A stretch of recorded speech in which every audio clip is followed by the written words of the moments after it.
First one room was hard to find. We're paralyzed, we apologize. Our hell is a good life. Last one room, where's my prize? Under the lights, can we call it in? We'll be on the road. Can we stop? When we stop, my back will turn. Your face toward the fence.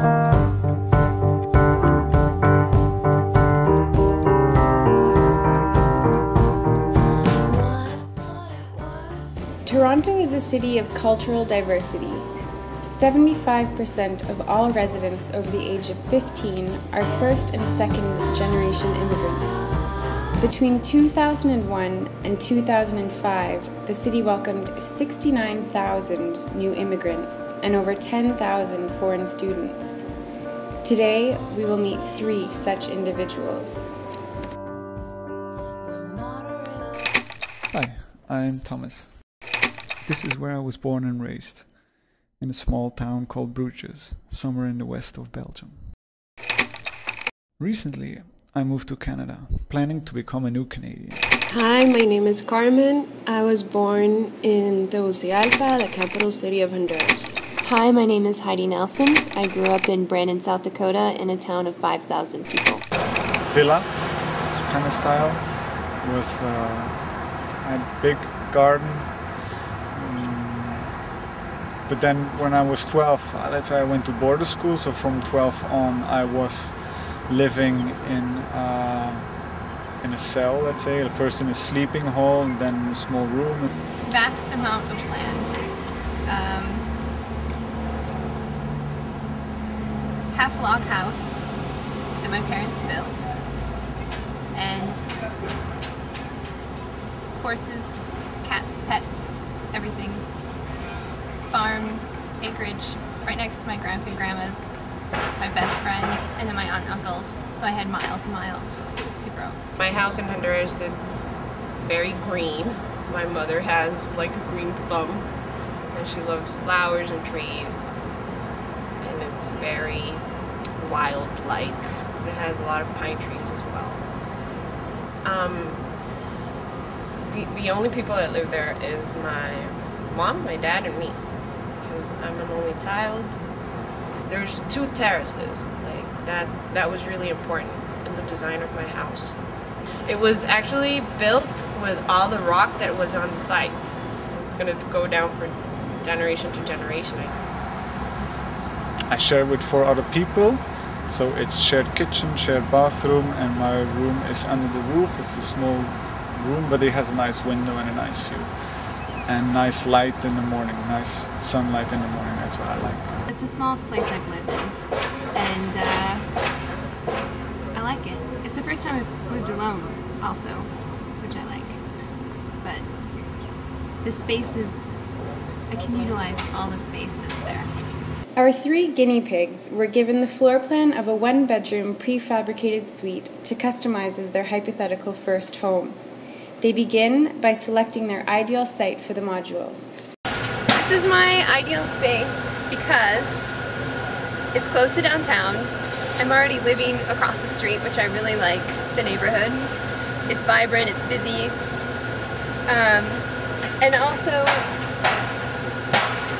I was trying to find a place that I wouldn't be covering up windows by hanging it off of a building, and this has no windows, so I don't have to worry about imposing on anybody else's light or space. And also there's a whole green, not a green roof, but kind of a green space up on top of the roof, and I kind of wanted to join that by creating a green roof on top of my new home that would incorporate and make that green space bigger. This is my ideal space because it's not so far from the city. You can see the city a bit. It's a bit run down. It's a bit messy. It's I don't know why I like it, but I just like it. And think it would be nice to try for once, you know, to try and live there.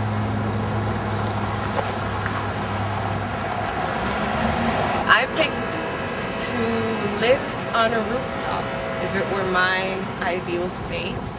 It's just so much unused space. Like, well, here they use it as roof gardens and rooftop patios and all that stuff, but like it could be a whole new development. Like the view, you have fresh air, you have the structure, and you're embracing the urban landscape and building on top of it. After examining their ideal sites, Carmen, Heidi, and Thomas test the prefab module against their lifestyle preferences in the short and long term. This is the floor plan for my current apartment. I kept track of how I moved around this apartment in the morning. The pink is my start of the day, and the blue is when I have left for the day. I also looked at how I utilized the space in the evening when I came home and then went to bed. How can I make this space better within the prefab home? Within my generated floor plans, I wanted to communicate how the space would feel and be customizable and flexible, but also how I would move throughout that space and utilize it. So we begin with every time I come home, I turn on some music. Quand j'aurai tout compris, tout vécu d'ici-bas. Quand je serai si vieille que je ne voudrais plus de moi. Quand la peau de ma vie sera creusée de routes et de traces et de peines et de rires et de doutes, alors je demanderai juste encore une minute. I'm thinking a movable, transportable, flexible kind of space. As I grew and my family grew, and hopefully my kids, like we could move anywhere we wanted to and find our perfect location for that, I don't know, fragment of our life, I guess.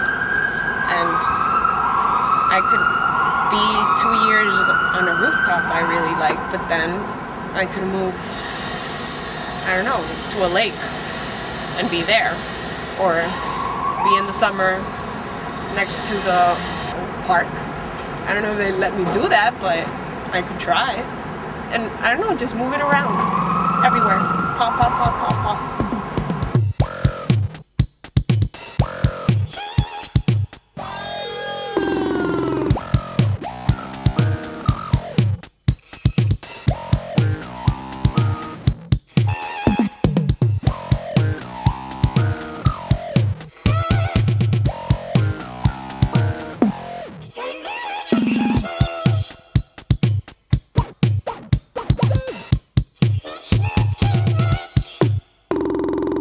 Since I'm living alone at the moment, I decided to accommodate myself in a single prefab unit, which I can easily plug in onto my piece of land. I would like my prefab to be open, so no interior walls, just curtains. I would like it to be constructed out of natural materials like FSC certified wood, recycled steel, and a lot of glass, allowing in a lot of sunlight. Next year, my girlfriend is flying over. Together we can buy a second volume that would give us both the privacy we need and provide us with some office space to work in. Of course, we're planning on having kids, resulting in an increased need for space. But for that, we're hoping on buying a second-hand 2-bedroom unit from one of our neighbors who might not need it anymore.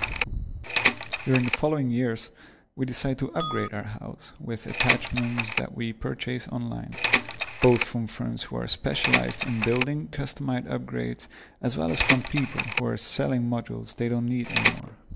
The whole system is pretty much comparable to how we're buying, upgrading, and selling our cars nowadays. As my kids are growing up and finally decide to leave the house, my wife and I are left again with too much space. So we decide to sell the ground floor units and move up to the first floor. The freed up space below can now be rented as parking lots. In the new unit on top, we rent out to foreign students looking for a temporary place to live. These 2 monthly payments provide us with enough income to live comfortably. So throughout my life, my house was growing and shrinking according to my needs. Basically, the core idea of this approach is that by taking the modular aspect of the prefab principle to an extreme, a different outcome of flexible housing is popping up. One that is based on an online trade of single pieces which can be added or subtracted to the core unit according to present needs. Quand j'aurai tout compris, tout vécu d'ici-bas, quand je serai aussi vieille que je ne voudrais plus de moi, quand la peau de ma vie sera creusée de routes et de traces et de peines et de rires et de doutes, alors je demanderai juste encore une minute.